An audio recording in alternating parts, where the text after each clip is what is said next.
That was beautiful. Thank you. Well, good morning, everyone. This is a wonderful group here in our sanctuary and online. Welcome, greetings, good morning. We're so happy that you are all here together and present. Just wonderful. If I can remind everyone to kindly silence your cell phones And I'm always happy when I see people, oh, let me get my purse, I'll do it. So, perfect, great.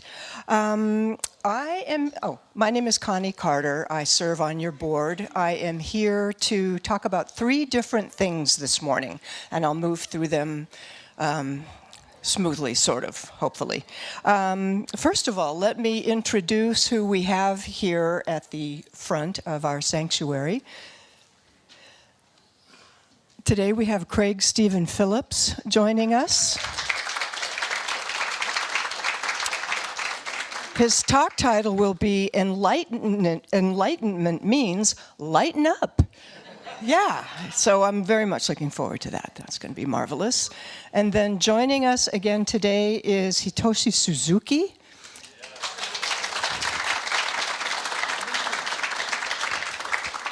Very blessed. In addition to playing the cello, which he has done frequently, he will also honor us with an original composition on the piano later on in the service. So we are looking forward to that. Welcome back. Yes. So that's the introductions part. The second thing I'd like to talk about are some announcements. I'll roll through them as quickly as I can, but these are things you're going to want to know about anyway. So the first one is Wednesday, March 6th, we are embarking on a 6-week program of spiral dynamics, and this will be presented by our Shara and by Reverend Jane Simmons. Last year they recorded many things for this particular class. The class for us will be all on Zoom, but you can see some of those recordings and so forth. And I know many of us have done spiral dynamics before, but you haven't heard it like this. It's really quite clear and amazing. So I invite you to join that. The second announcement is next Sunday is Prayer Chaplain Informational Meeting at 1 o'clock. We have an amazing prayer chaplain ministry. It is the foundation of Unity of Tustin. It's all about prayer. And if you're just curious, what do they do? Or if you're feeling a little inner nudge that you might want to join, come to the informational meeting next Sunday, 1 o'clock, the prayer chaplain informational meeting. Third announcement is Super Bowl of Caring collection for our outreach ministry. We do that every year. We did it for 2, and by we I mean Pam. Thank you. For 2 Sundays this year, and we collected $739. Thank you all for contributing. That was wonderful. And my fourth and final announcement is the Unity of Tustin mortgage. Yes, we heard about the balloon payment. Yes, we all came forth and contributed mightily. Yes, we heard that we had raised enough and then some. We've heard that, and this is, yay, this is really great. Well, now hear this. It's done. Yeah. It's one thing to hear and contribute and prepare, but then to hear, it's done. So thank us all for doing that. That was phenomenal. And then the third thing, I told you there were 3 things I was going to chat about. Every month we do a board update, and I'm doing it this month. And it's where we talk about things that the board is doing and so forth. The first thing I want to mention right off the bat is that we are having our annual meeting a month from today. It will be on March 17th. And this is kind of our State of the Union message where we all get together, all of our voters, all of our members, everyone. We talk about what we've done. We talk about what is coming up. And what else? Oh, and it's also a chance for us to dialogue.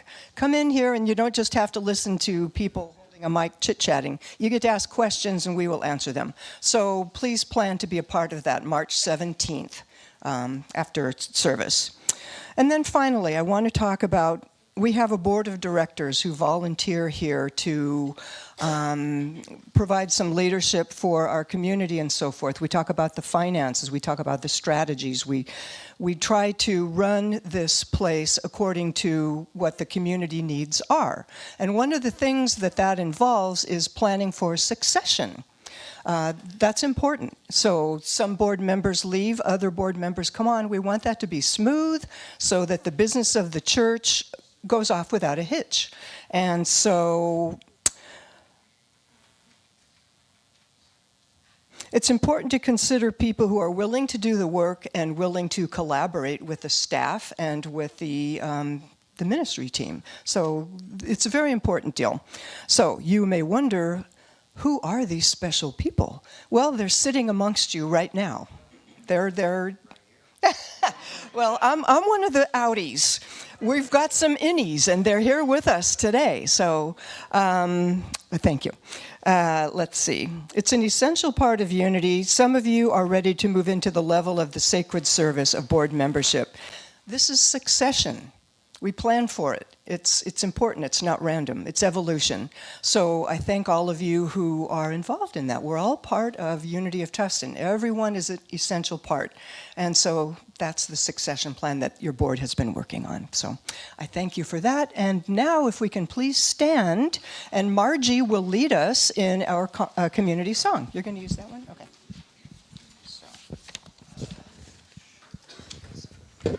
Good morning.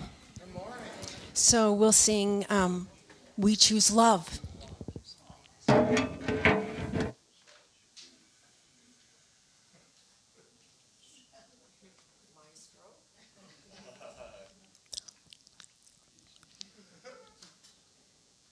Tony.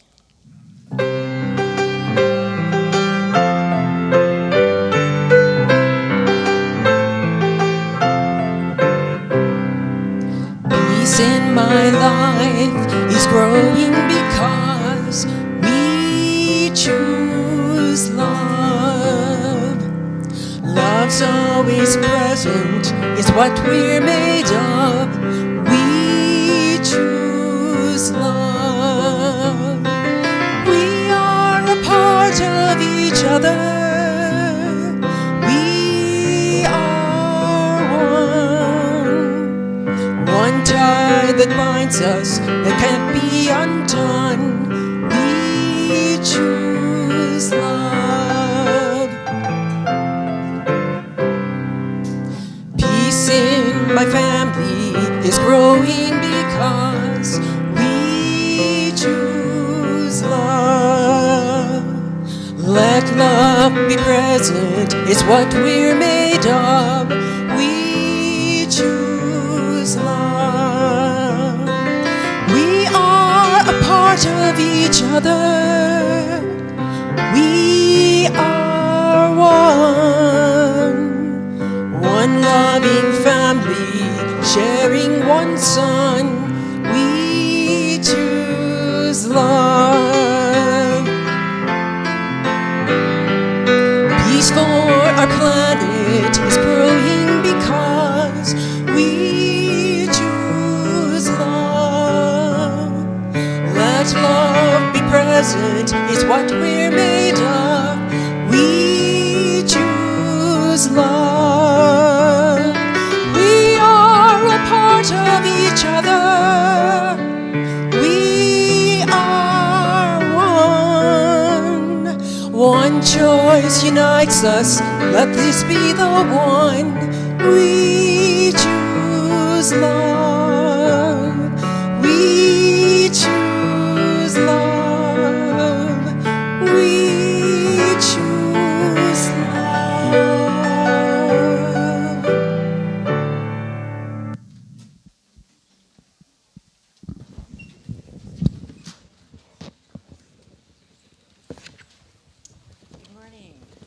Good morning. I'm Mayor Stevens, prayer chaplain, and thank you, Margie, for leading us in that wonderful song. I am here to light the Christ candle and read the daily word to you. The Christ candle represents that part of us that is the breathing in light, as Craig said to us this morning in our huddle, to enlighten us and be that force of love in us.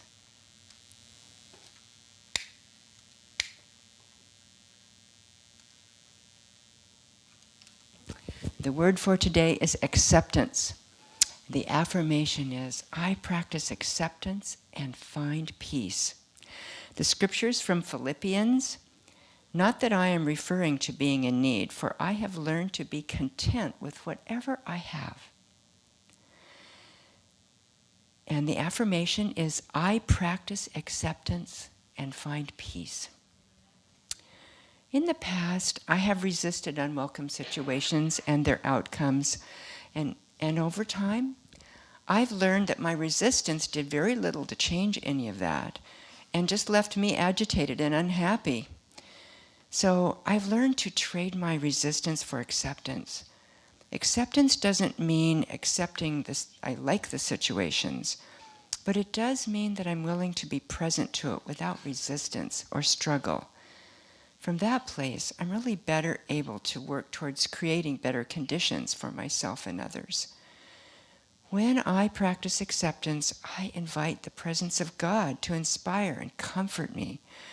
I shift my attention from what might feel wrong to that which is always right, the absolute and unchanging power of God.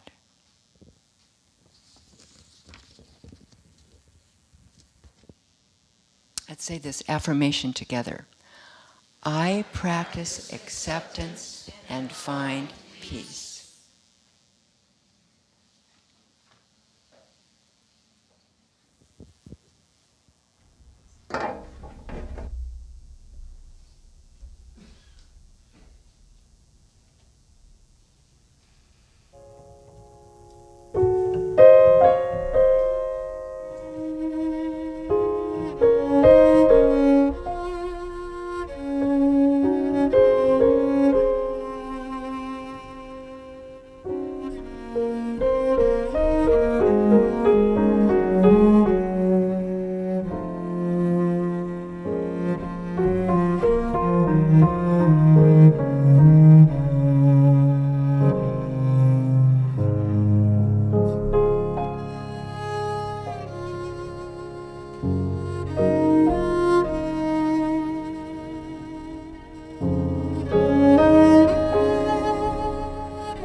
So as we come to pray this morning on the wings of that beautiful playing by Hitoshi, let's close our eyes together as one.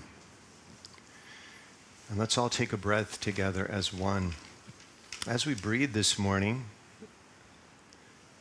let's feel that our breath is light. Breathe the light into your body. Feel that you have an opening in your chest and you can breathe the light into your heart. Some of you coming here this morning may have felt some heaviness in your heart or going on in your life. So breathe the light to your heart. As you breathe in, repeat to yourself, breathing in, I am the light. Breathing out, I am free.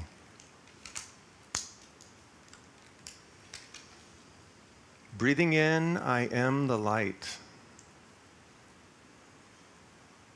Breathing out, I am free. Right now.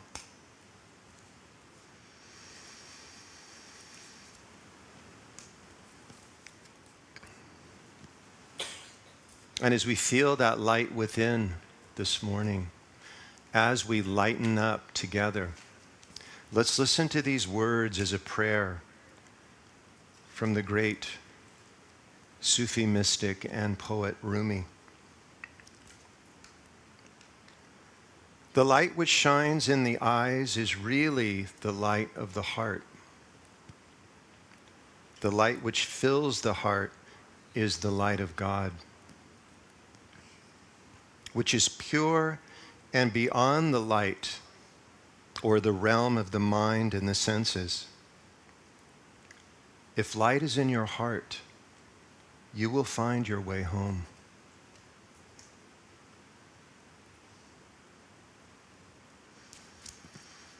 As we pray to God this morning to lead us from darkness to light, from heaviness to playfulness, from despair to joy. Feeling that this is possible on this one breath that we are taking together now. And as we feel that light within, let it be our prayer today that we bring this light into the world,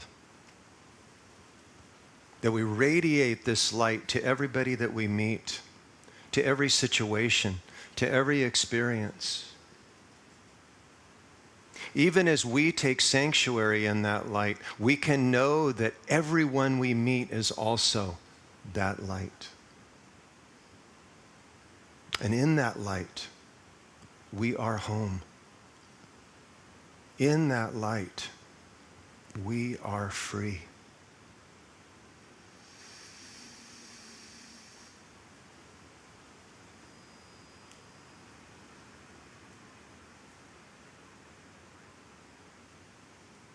Feel it.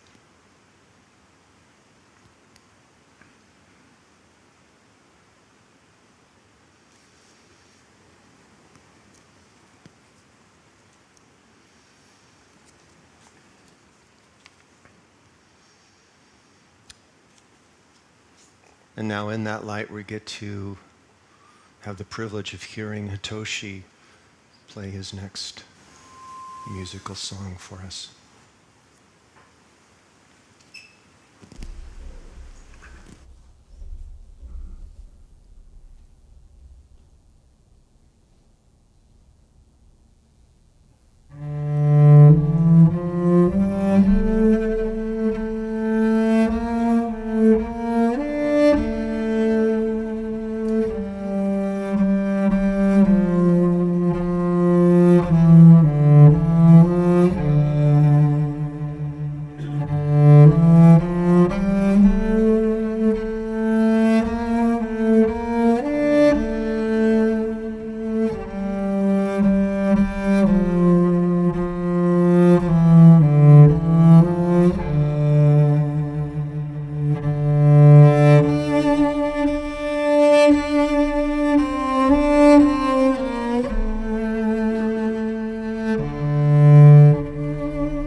As we come to meditation again,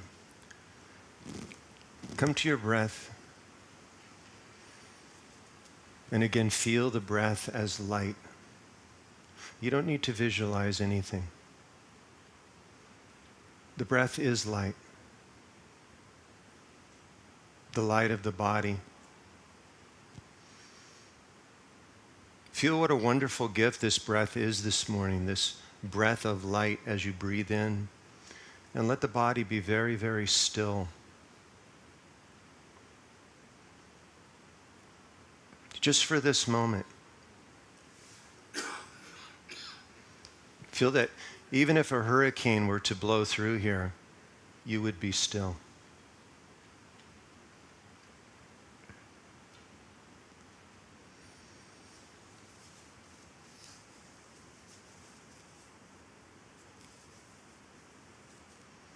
And in that stillness, listen for a moment.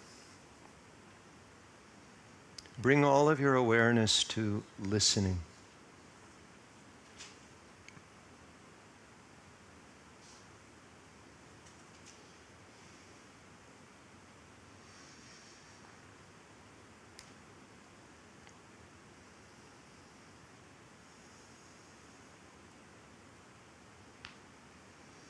Feel the space around your body, the space that you're sharing with everybody here in the community this morning.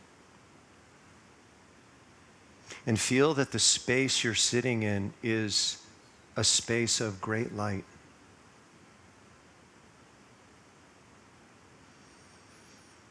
Of great tranquility.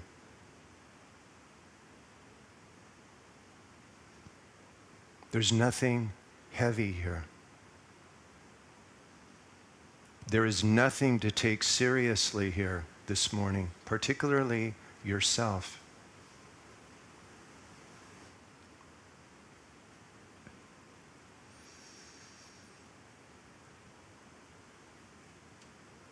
And again, let this light flow through your chest and into your heart. Breathe open. As you breathe out, again, let go of any heaviness you might be holding on to. Any problems or worries, any burdens that you carried here this morning.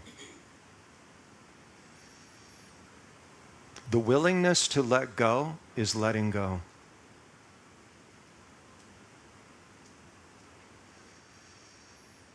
And as we continue to breathe to the heart, also feel that you can breathe through your forehead. Breathe this breath right through the middle of your forehead. And as you breathe in this way, let this breath sweep your mind of any fear or anxiety, any seriousness. And as you breathe out, let it go.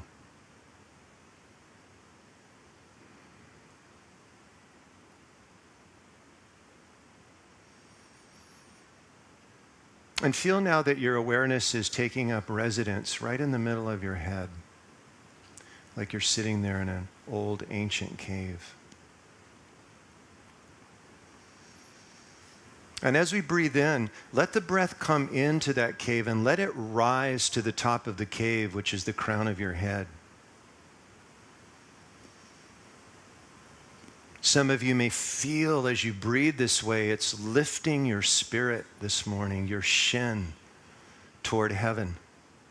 And breathe right up through the crown of your head. Breathe into the space just above you. As you breathe this way, lift your interior gaze slightly, gently, so that you feel like you're looking out through your forehead.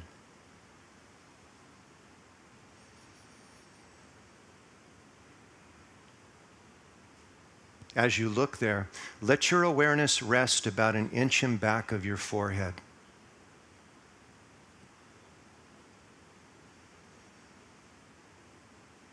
And as you continue to breathe in, back into the middle of your head. As you breathe out through your forehead now, repeat the internal sound of ah to yourself.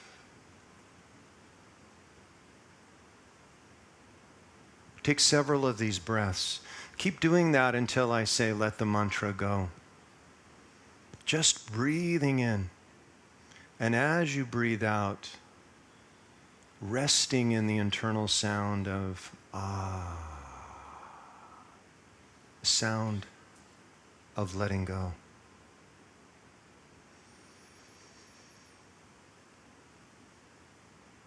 When you notice, which may happen, that your awareness has gotten involved with the mind again, with the thoughts in your head, this is not a problem. This is to be celebrated. Something in you has woken up to the fact that you've gone away from the mantra and your breath.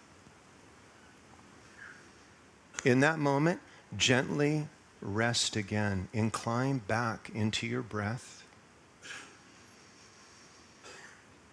and breathing out on the internal sound of ah.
And now gently, let the mantra, let it go.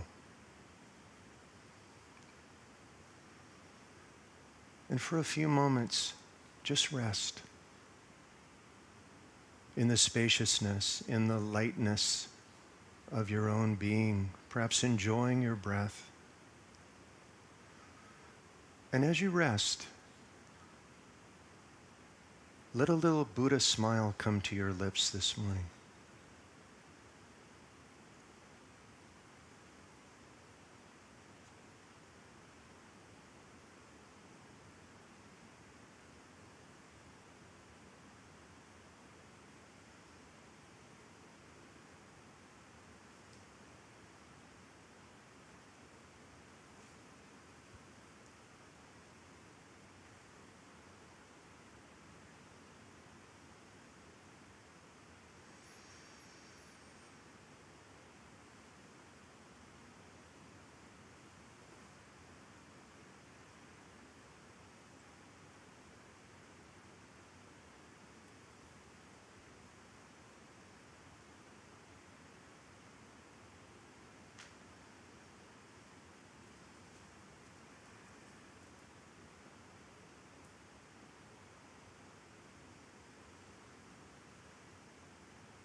As we draw our next breath, again, repeat to yourself, maybe even more deeply. Breathing in, I am the light. Breathing out, I am free. Breathing in, I am Buddha, the one who is awake. Breathing out, I am home.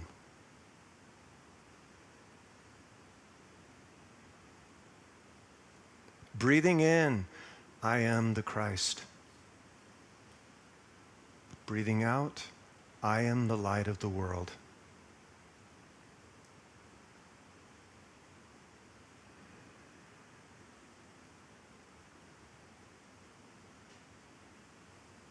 Feel it.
Sometimes when I meditate very, very deeply, there are tears that come unexpectedly.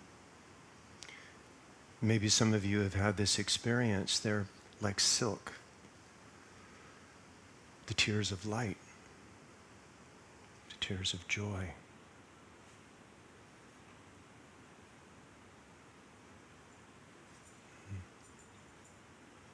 In the Gospel of John, it is said that God is the light, and in him there is no darkness. We are that light. The topic of the Dharma today, as Connie said, is enlightenment means lighten up.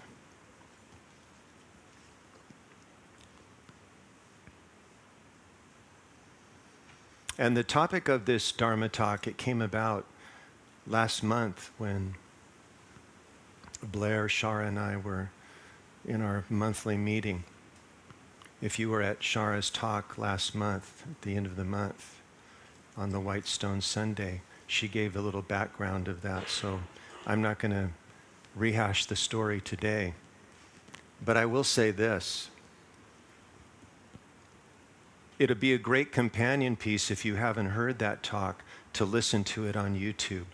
It was a wonderful talk, and it sets up what I'm going to talk about today, which is slightly different, but it's in the same vein. Because while we were in this meeting, toward the end, we started to talk about humor on the spiritual path. We started to talk about lightness and irreverence. And it was a really, really wonderful talk we had, and there was a lot of laughter. And what came up for me while we were having this talk was something that I have said fairly often over the years, the last years, in my own Dharma talks. Many of you come to meditation regularly have heard me say this. Enlightenment means lighten up. The spiritual path, there's nothing heavy going on here. Even though all of us are not at this moment in uproarious laughter, I think we'd all agree there is a lightness here, isn't there? There's nothing heavy going on here. If you're heavy right now, it's probably feeling like a big stretch to keep that heaviness going. Oh my God. I don't care what he says, I'm holding on to this heaviness, right? We can do that, can't we? Right? We get very invested in our story of me and the problems we have and the story that life is hard, right? And there's plenty out there to tell us that we're correct if that's what we want to buy.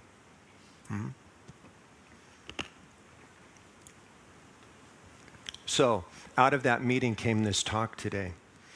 And after we got off the phone, I remember there was a memory that I had, and I think about this often. And it happened when I was a very young man, not too much younger than I am now, of course. But I was about 19, and I had the great privilege to go and see Ram Dass. Many of you know Ram Dass. Ram was in his full bearded hippie, just vibe that he had during that time. It was wonderful. As a young man, very new to the spiritual path, I had studied a little bit of Zen by this time, done a few other things, was starting to get into yoga a little bit, but it was all fresh and new for me. But there's something that Ram Dass said that day that has stayed with me all these years. And isn't it interesting? Maybe, I don't know about you, but out of all the hundreds of books that I eventually read and all the teachers that I was privileged to go and study with, isn't it true that there's only a few gems that we really remember? Do you know what I mean? And these gems can come to you at the most opportune or inopportune times. Like suddenly you're thinking about something a teacher said to you 10 years ago, and it keeps coming to you periodically, right? Do you know what I mean? Those teachings for me are very few and far between, right? Those are the gems that we get. Because really it's not about the words that teachers speak to us. It is about the state of being that they are transmitting. And we can rest in that, and that's where the teaching happens, really. The words are just pointers, really, for the intellect. But this particular teaching I've remembered all these years from Ram Dass. He said this.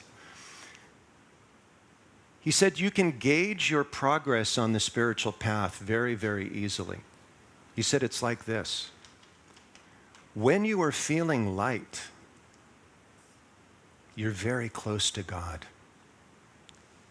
And when you're feeling heavy and serious, just know that's ego. You're very far from God. Isn't it true? The moment seriousness comes over us, the problems start, don't they? And with the problems comes the story, and then you're calling people and saying, can you believe what so-and-so said? I'll never forget it. And on this goes. But as we come to the spiritual path, and even those that aren't on the spiritual path, those moments when we feel light, the inner light, we lighten up, don't we? There is a joy to life and to what is happening in that moment. I know that this litmus test has been true for me all these years.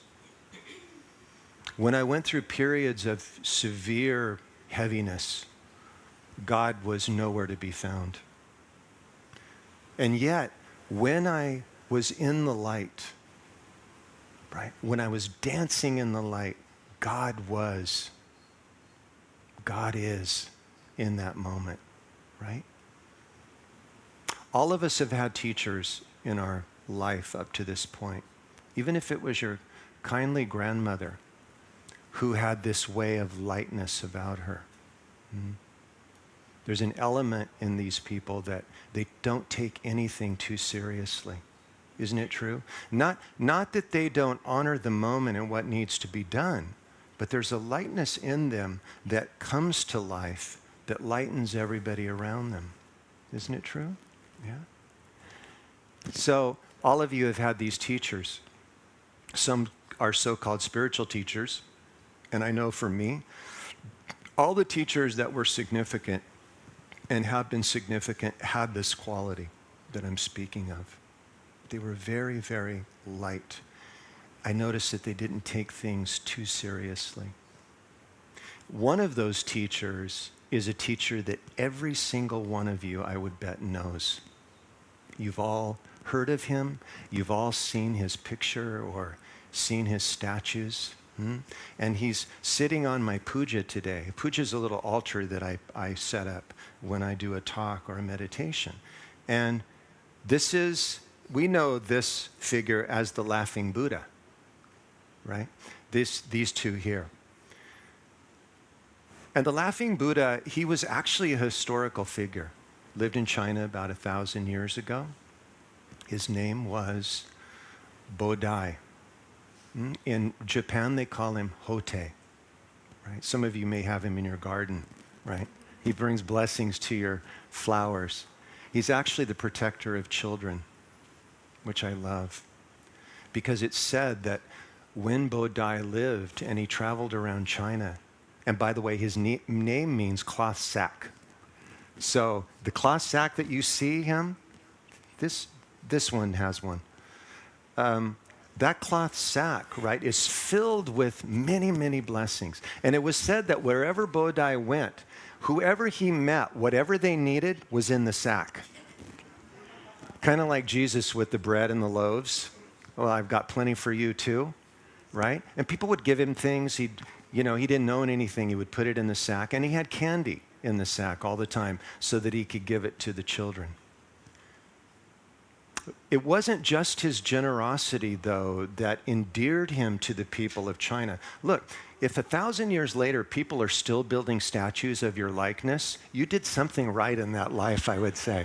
Isn't it true? Eckhart Tolle has said that he prefers the happy Buddha. He said some of those other Buddhas, they're so serious when they're sitting in meditation. He says, no, the Buddha is light itself. That term Buddha, as I mentioned in the meditation, is the light of your own awareness, the truth of who you are. So Bodai brought this around China, and his legend spread far and near because of one thing, his light, his loving kindness to others, his capacity to see humor wherever he went and not take things so seriously. What an example that is for all of us, isn't it? The opposite of this, and many of us can relate to this, is as I said before. And God knows right now in the world there is plenty to be heavy about if we focus on that. Isn't it true? There's so much turning right now. And there's so much happening in our individual lives which can be very, very heavy, even depressing, it seems. The example of these teachers and bodhisattvas is that there is another path that we can take. Ram Dass also said during that talk that when you feel this lightness inside, which is a natural byproduct of moving closer to God, it's a natural byproduct of meditation, which I'll talk about later, of course.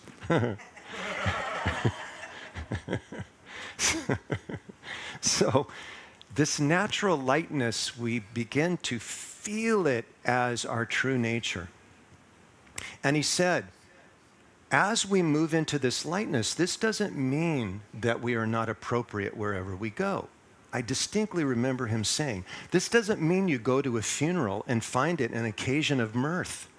You don't start laughing while you're at the funeral. You act appropriately. But he said, that doesn't mean that you lose your inner light while you are at the funeral or while you are handling a problem with a friend. We can maintain this inner lightness even as we are appropriate to whatever the situation is calling for. It's clear to me, based on my experience, there are beings walking in the world that maintain this inner light, no matter what. My own Zen master, who was an embodiment of this light. He was really the first being I was able to be around consistently and notice this. He was like a living Buddha. And I never saw him serious. Even though in the community that he ministered to, there was oftentimes a lot going on, funerals and, baptism, all kinds of things. But he never was upset. He handled what was ever in front of him, and he did it with such a joy and grace. Ty had this ability to laugh.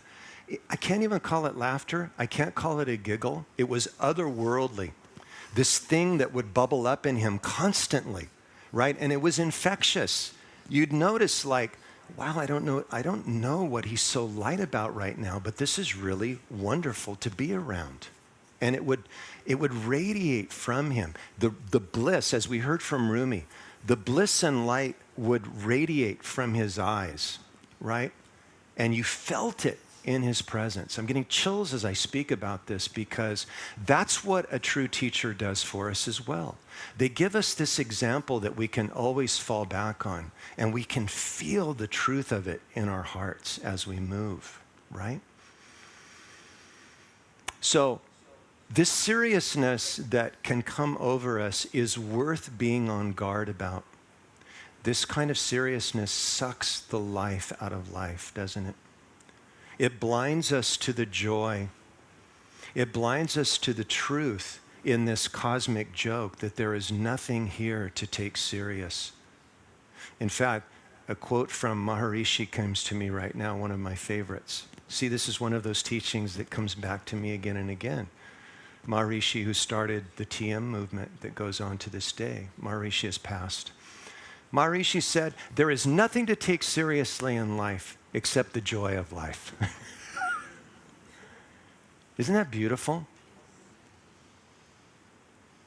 So our practice can be to bring this light into the world, because from my way of looking, what the world needs is more of this light. It doesn't need more humans walking about with a long face, serious. Oh my God, the problems are overwhelming. It doesn't need us to be in despair. What is being called on during this time is to bring this light, right? There's a great story, a Zen story, about the great Zen master Bankai. And I want to get this out because I want to read Bankai's words exactly as he expressed them, because it's one of the greatest teachings in Zen, and it's with us to this day. So the story goes that Bankai was at the Ruaman monastery in Japan. And so word soon got out around the area that Bankai was there, and he was pretty well known at this time. You can still see his writings online, by the way. And so people started to show up for his Dharma talks.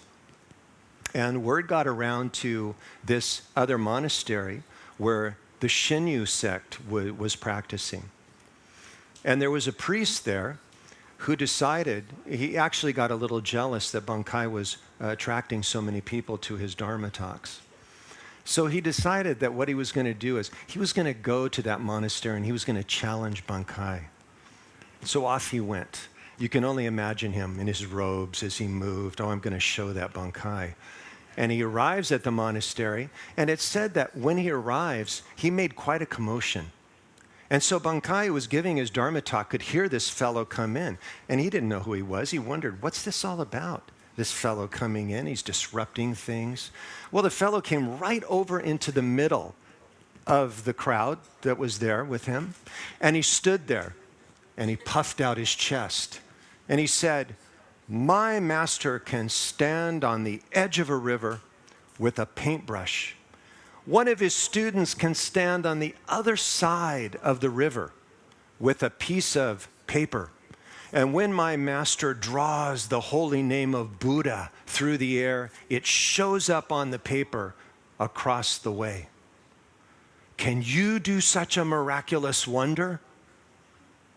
Well, Bankai began to laugh. And the more he laughed, the more he was overcome with laughter.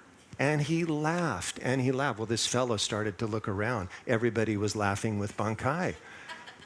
He started to feel like a fool.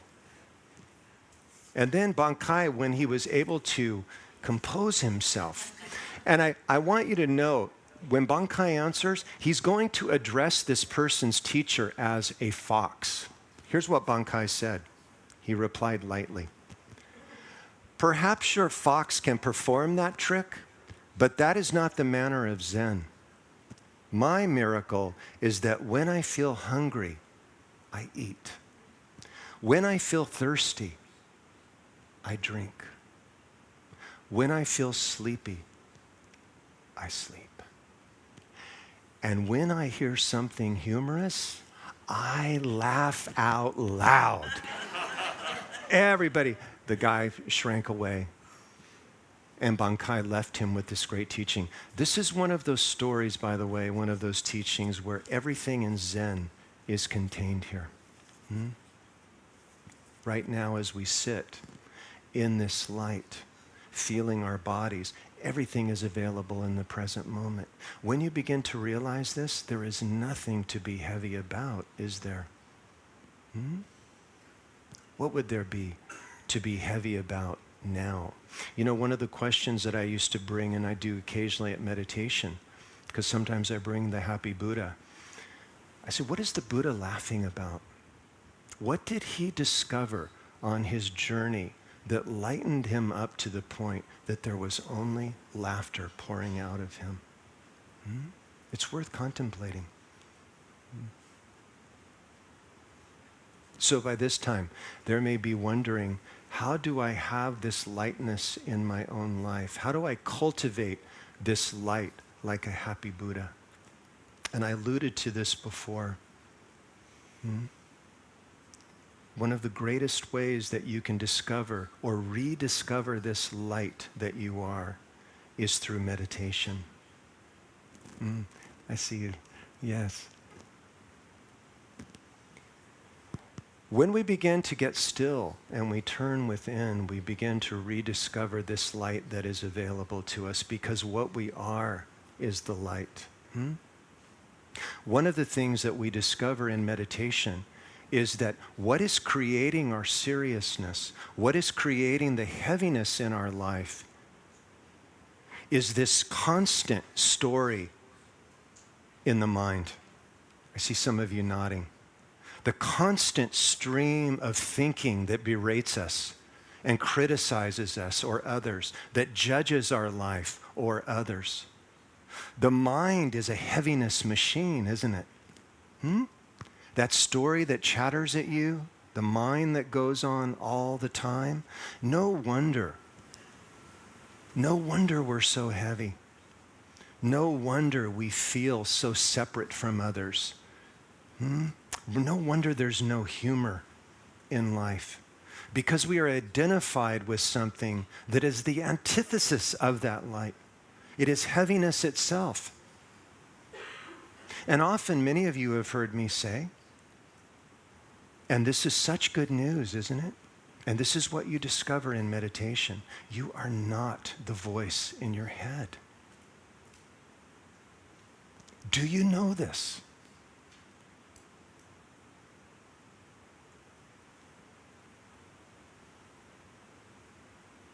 We are not that. We are not that heaviness.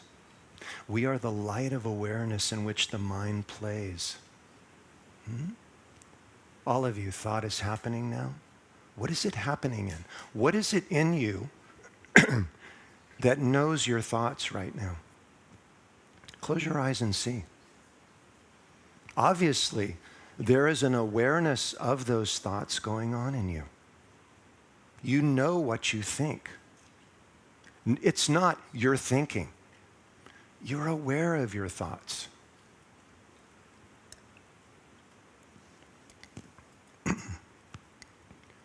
And as we begin to rest in that light, the mind begins to disturb us less and less. There is more light that comes into our life, that radiates from us. It's not something we need to find. It's something that we rediscover.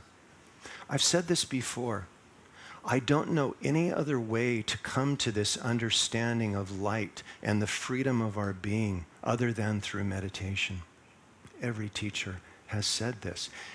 If inner freedom is what we want, if this lightness is what we want, if this joy is what we want consistently, then it can be found through meditation. by being still, coming to the present moment. If we look at this moment now, and you can ask yourself this, do you have a problem right now? Is there anything going on right now that is a problem for you? Notice this.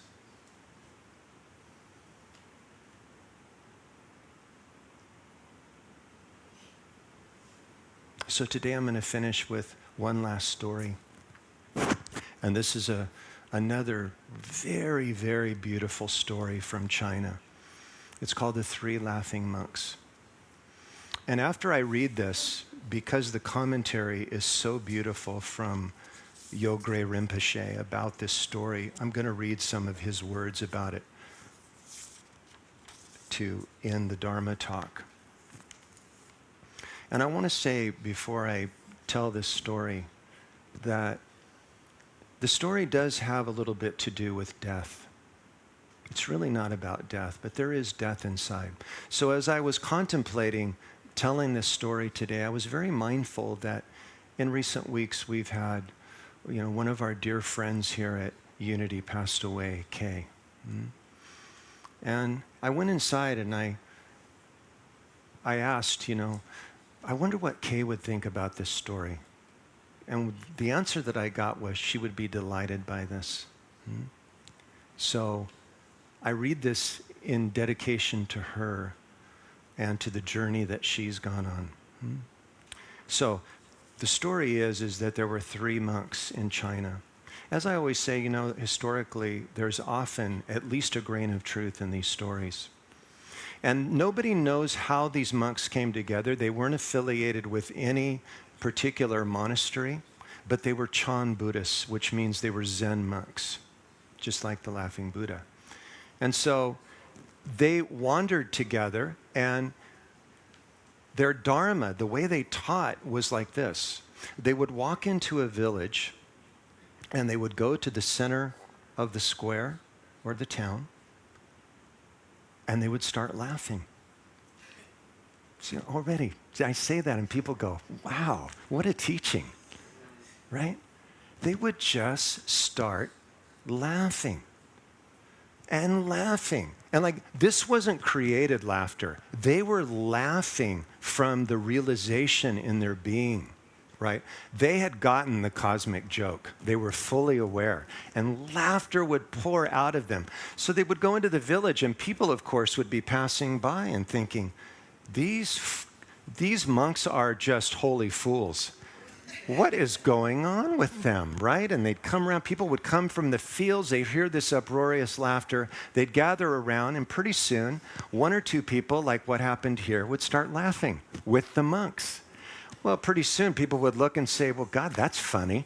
And then they would start laughing. And then if any of you have done laughing yoga, you know that this is how it goes. And then suddenly everybody is laughing in the village, just laughing for no reason other than the lightness of being. As soon as everybody was laughing, the monks would move on to the next town. They would leave everybody laughing. And everybody would notice in the town, oh my gosh, everybody feels so good. All the problems were gone, all the arguments were gone, there was no political rival. Everything was beautiful for a while after this laughing dharma. Dharma means truth. They would go on to the next village, same thing. Laugh and laugh, everybody would laugh. Pretty soon, their legend spread far and wide in China. Everybody knew of the 3 laughing monks. Now, they never spoke a word in these villages. They would speak to themselves. They never spoke anything. Their dharma was the light of laughter, right? So one day, they were on the way to a particular village. Decades had passed. Now the monks are very, very old, and they're still doing their dharma. In fact, they're laughing even more now. And so while they're on the way to this village, one of the old monks says to his 2 friends, I think I'm going to be the first to die. And the other 2 say, what are you talking about? And they thought about it for a moment. And they said, no, we're going to be the first to die. No, no, no, no. I'm telling you, let's have a little friendly bet. These were really some kind of monks. They were betting as well. So, which is prohibited in Buddhism, by the way. But this was a friendly wager, I'm sure. So they had a little wager. And this one monk said, no, I'm going to be the first. So they got to the next village. They went into the town square. And wouldn't you know it, right when they got there, the monk who had said he was going to die, he passed away. And so everybody in the town was very curious, like, what will these laughing monks do now that their friend has passed away? Will we finally see tears? What will it be? And they came and they were very curious. In the meantime, his two friends had gone into his robes, and wouldn't you know it, this fellow was so sure he was going to be the first, he had written a last will and testament. Well, of course, as soon as they found the last will and testament, these two monks started laughing. They said, oh, this rascal. He knew so much that he was going to be the first. He even gave us directions on what to do when he passed away. And what was written on this paper was, number one, I do not want you to remove the clothes from my body when I pass. I do not want the ritual bath. My laughter and lightness has shielded me from the impurities of the world all these years. So please leave my robes on me. And so they honored this. So they built the funeral pyre and they put him on it. They lit it and the flames came up and it began to engulf his body. And as it engulfed his body, fireworks started to shoot out of his body. And fireworks began to go into the air. It said in China, it was the greatest fireworks display in Chinese history. Can you imagine? That is really saying something if you just watch the Year of the Dragon. Fireworks were exploding out of his body, and the monks started laughing so hard. Now the villagers were laughing because they realized that this rascal, he had put fireworks in the hems of his robes so that he could give everybody a beautiful show when he passed away. And everybody could be light and free as they celebrated his life. Let's breathe that in.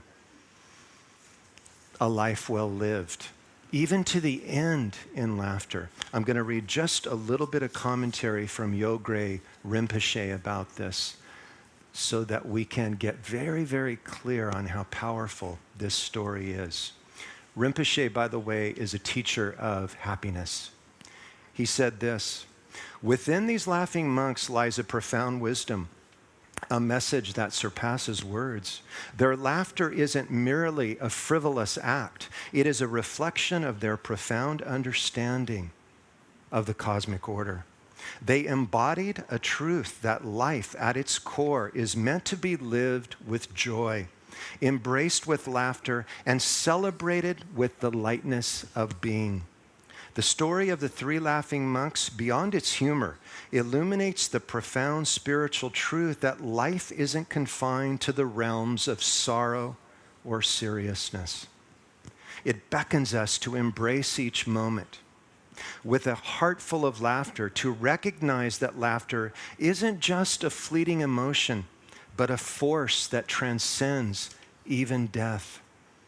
It is a gentle reminder that the essence of life isn't in accumulating material wealth or adhering to societal norms, but embracing the purity of joy, celebrating the interconnectedness of our spirits, and cherishing the moments that bring us together in laughter. In the end, the laughter of the departed monk lingers as a tribute to a well-lived life, urging us to carry forth the legacy of joy, to embrace each moment with the lightness of being, and to let laughter be our guiding force through the journey of life.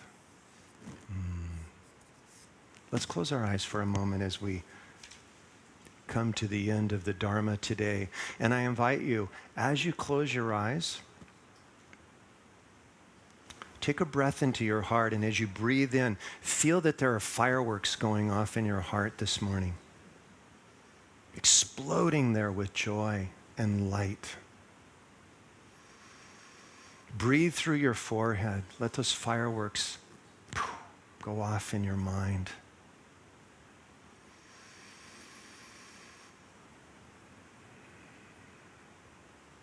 Feel yourselves as the light.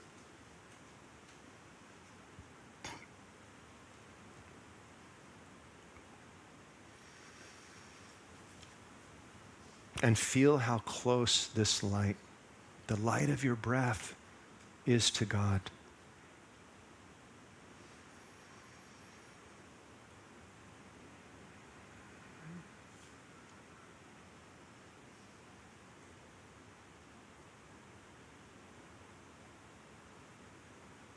And in that light, there is freedom.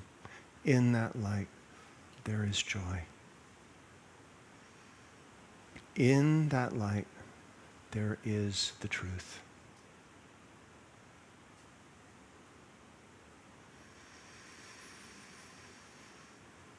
Breathing in, I am the light. Breathing out, I am free.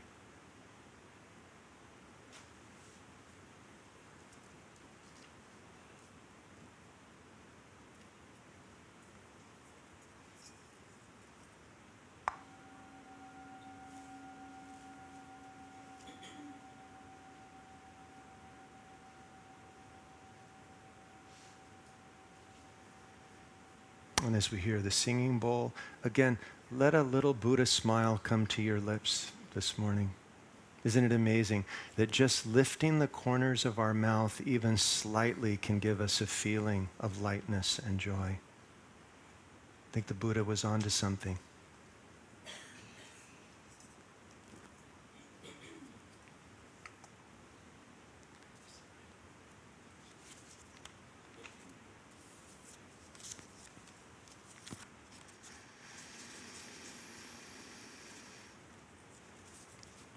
And now we'll have Mayor come up to welcome the first-time guests and love offering.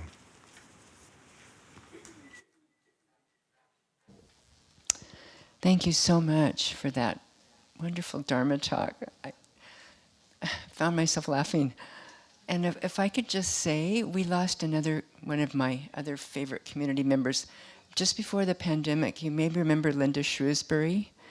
And I knew what she had gone through before she died, which was hard.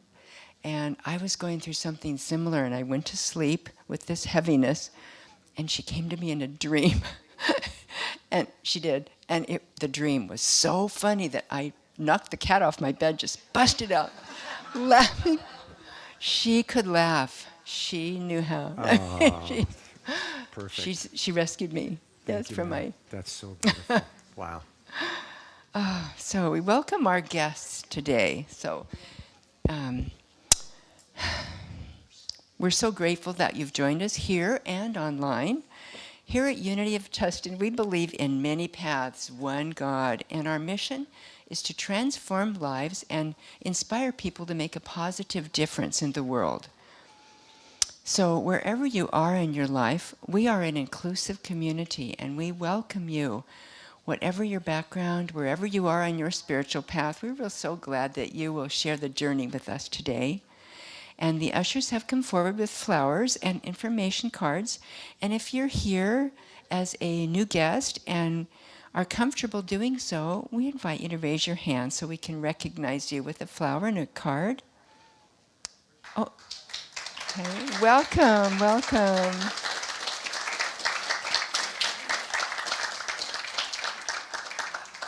May you wake up laughing. So please join us after the service for food and hospitality around the table in this back. Reiki's practitioners are here wearing green ribbons, and prayer chaplains wear white ribbons, and will be at the entrance to the meditation gardens if you'd like prayer or Reiki.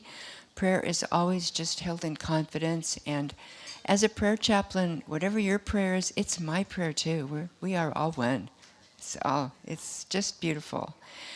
So there are also prayer requests they'll be over there today, and you can put them in the box, and there's silent prayer. There's always so much happening on our campus of consciousness, so be sure you check every Friday for your newsletter and visit the welcome table for more information about our opportunities. And so we're going to ask Craig to say the blessing on our offering. So as we bring the offerings up or have them here, as I always say every week, go ahead and come before we say the official prayer. I always like to say from the heart, and I know I say this every month, but all of us that came here today and we came into this beautiful sanctuary, most of you noticed how easy it all was, right? There was just this beautiful presentation of a space for all of us to rest in. This goes for me too. I'm amazed that every time I come here, I've talked to Sharon Blair and Shara about this. Everything is smooth. There's no upheaval, right? What a gift we are given. Our contributions make this possible. From the lights being on to Tony being at the sound to Hitoshi being here, it all happens through what you give and the energy and resources that you give to continue to make it happen. So look around. All of you that give, this is what is happening through the gifts that you give. And it is very much appreciated. So let's repeat the love offering blessing. Divine love, as we blesses and multiplies all that we are, all that we have, and all that we give, and all that we receive. Thank you. Thank you.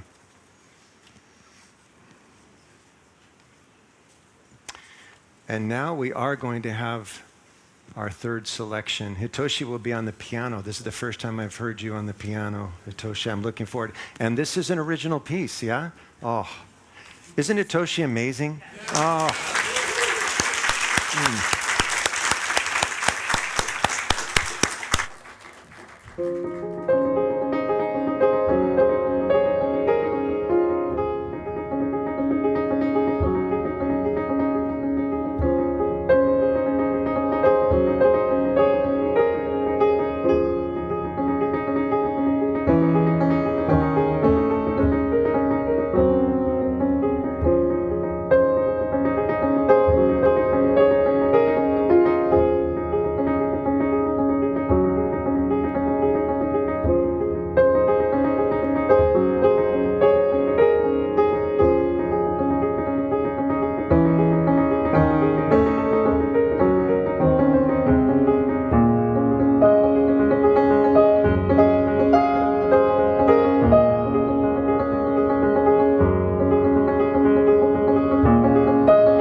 Wow.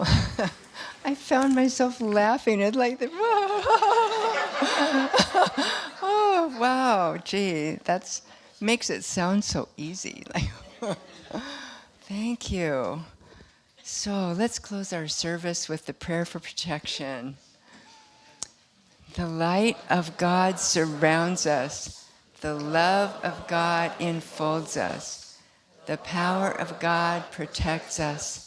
The presence of God watches over us. Wherever we are, God is, and all is well. Go forth, and laughter.